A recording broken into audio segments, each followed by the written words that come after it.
નમસ્કાર મિત્રો હું છું પિનલગીરી ગોસ્વામી। પિનલ્સ કોર્નર યુટ્યુબ ચેનલમાં તમારું સ્વાગત છે।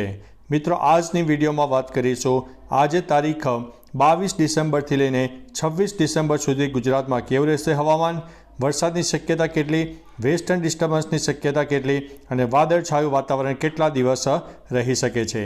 હવે મિત્રો તમે સ્ક્રીન ઉપર જોઈ રહ્યા છો તે મુજબ અત્યારે જે વરસાદની ટફ રેખા કહી શકાય છે, એટલે કે વાદળોની ટફ રેખા આપણે ગણીને ચાલીએ છીએ, જેનો ઘેરાવો ઘણો બધો મોટો છે, જેમાં ગુજરાત, રાજસ્થાન અને દિલ્હી સહિત અનેક વિસ્તારમાં વાદળછાયું વાતાવરણ જોવા મળી રહ્યું છે।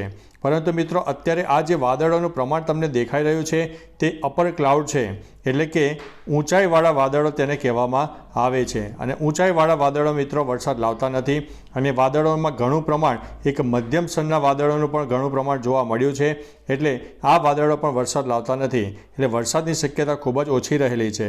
પરંતુ ચોક્કસથી મિત્રો રાજસ્થાનના પશ્ચિમ તરફના વિસ્તારમાં એક સાયક્લોનિક સિસ્ટમ સર્જાઈ છે, જેની અસર છે કે રાજસ્થાનમાં જોવા મળશે અને રાજસ્થાનના પાકિસ્તાન તરફના જે વિસ્તારો છે તેમાં હળવા મધ્યમ વરસાદી ઝાપટા આગામી 24 થી 48 કલાકમાં થઈ શકે તેવી સંભાવના છે। બીજી તરફ મિત્રો આવનારી તારીખ 24 તારીખની આસપાસ એક વેસ્ટર્ન ડિસ્ટર્બન્સ સર્જાશે, જે ઉત્તર ભારતમાં બરફવર્ષા આપશે અને જેની શીત લહેર છેક રાજસ્થાન અને ગુજરાત સુધી જોવા મળનારી છે। એટલે આવનારી તારીખ 24-25 બાદ ગુજરાતમાં એક ઠંડીનો માહોલ પણ સર્જાઈ જશે। ત્યારે મિત્રો હવે બીજી એક સેટેલાઇટ ઇમેજના માધ્યમથી આપણે જાણીએ કે ક્લાઉડ બેઝ ફોર્મેશન અત્યારે શું દર્શાવી રહ્યું છે।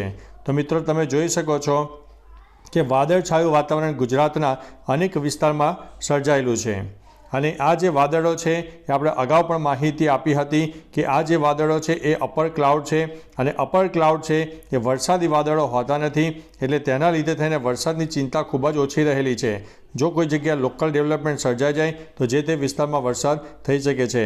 બાકી આ જે વાદળો છે અત્યારે વાદળછાયું વાતાવરણ અને સાર્વત્રિક વરસાદનો માહોલ સર્જાશે, પરંતુ એક વરસાદની મોટી શક્યતા ખૂબ જ ઓછી લાગી રહી છે। આપણે અગાઉ પણ માહિતી આપી હતી કે રાજસ્થાનમાં વરસાદની શક્યતા થોડી વધુ છે, એટલે રાજસ્થાનમાં સાયક્લોનિક સિસ્ટમ સર્જાવાની હોવાને કારણે આ એક વરસાદી વાતાવરણ પણ જોવા મળનારું છે। ત્યારે મિત્રો આવનારી તારીખ જોઈ શકો છો કે તારીખ 22 તારીખે, એટલે કે જે વાદળછાયું વાતાવરણ છે 22 તારીખના રોજ પણ જોવા મળશે વધારે અને ત્યારબાદ 23 તારીખથી ધીમે ધીમે આ વાદળછાયું વાતાવરણ પણ ઓછું થઈ જશે।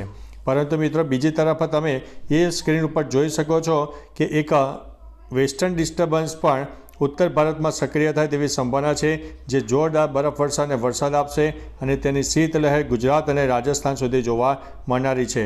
બીજી તરફ રાજસ્થાન તરફ એક સાયક્લોનિક સિસ્ટમ સર્જાયેલી હોવાને કારણે રાજસ્થાનના પશ્ચિમ તરફનો જે વિસ્તાર છે તેમાં વરસાદની ખાસ શક્યતાઓ રહેલી છે।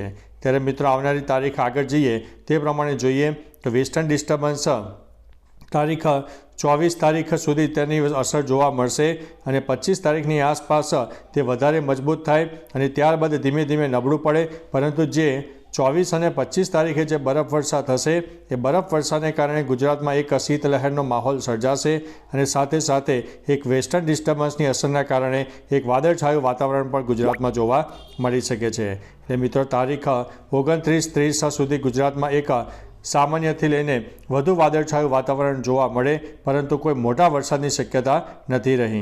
એટલે મિત્રો કોઈ વરસાદને લઈને ગુજરાતમાં કોઈ ચિંતાના સમાચાર નથી। જો કોઈ જગ્યા લોકલ ડેવલપમેન્ટ સર્જાઈ જાય તો જે તે વિસ્તારમાં વરસાદ થઈ શકે છે। બાકી તો મિત્રો ઠંડીના પ્રમાણની વાત કરી દઈએ તો અત્યારે ગુજરાતના અનેક વિસ્તારમાં ન્યૂનતમ તાપમાન 15 ડિગ્રી કરતાં પણ નીચે પહોંચી ગયું છે, પરંતુ આગામી 24 અથવા તો 25 તારીખની આસપાસ એ જે ન્યૂનતમ તાપમાન 15 છે તેની જગ્યાએ 12 ડિગ્રી કરતાં પણ નીચે જાય અને કચ્છના નલિયાની આસપાસ તો 9 ડિગ્રીની આસપાસ પણ ન્યૂનતમ તાપમાન પહોંચી જાય તેવી સંભાવના છે। એટલે મિત્રો ગુજરાતમાં એક નોંધપાત્ર ઠંડીમાં વધારો થશે। પવનનું પ્રમાણ અત્યારે વધુ છે, પરંતુ આવનારા દિવસોમાં પવનનું પ્રમાણ પણ ધીમે ધીમે ઘટવાનું છે। તો ચાલો મિત્રો ફરીથી લેટેસ્ટ ઇન્ફોર્મેશન અને વરસાદની નવી આગાહી લઈને મળતા રહીશો। ત્યાં સુધી અમને રજા આપશો। નમસ્તે।